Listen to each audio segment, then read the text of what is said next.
Hi, and how are you today? So, I'm here to tell you today that leadership is not tenure. Leadership is not experience.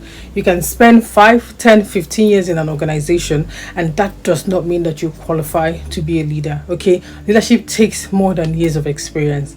It takes your communication skills, it takes your emotional intelligence, it takes your ability to make decisions, it takes your ability to resolve conflict, and most importantly, your ability to lead others. So it's a different thing when you're a performer. I see this often in organizations. Once someone is a performer, they feel like this person can be a manager. Being a performer is different from leading people. You can bring out the result in you, but can you bring out the result in other people? That's the question.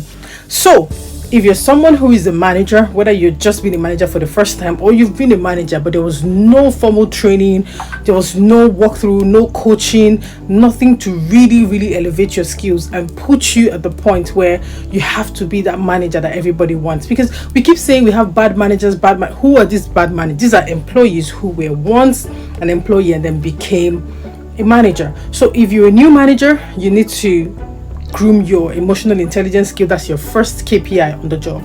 You have to know how to read the room. You have to know how to manage people. You have to be humble. I've seen most times when people are promoted, from within into managers, they change, they become very terrible people, their attitude is bad, they start threatening to sack people from work. That is not leadership. You need to equip yourself to put yourself in other people's shoes while you're bringing out the best in them. You have to improve your communication skills. Are you giving instructions? Are you saying the right things? Do people understand you, right? Because saying something is different from when people understand you. So does the message get to the messenger, and do they understand it and do something with that information is another area, and so many other things. Micromanagement is not management. Okay, you need to learn to lead with empathy. You have to listen to people as a new manager. It is very important, right? Don't be your toxic bosses. I hear people say my boss was toxic, now you become the same person that your boss is or your boss was. One thing I've learned during the course of my career is people tend to follow their boss's step, whether they are good people or bad people. So when they come across bad leaders, they end up being bad leaders themselves. So you have to work on yourself not to be that. And for organizations, do not skip onboarding, do not skip training. I know it's expensive. Some of you say it's expensive to train people.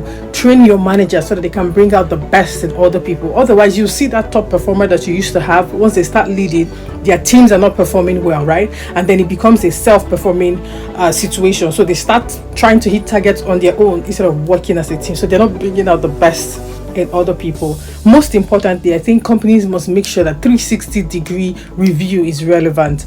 We're not here to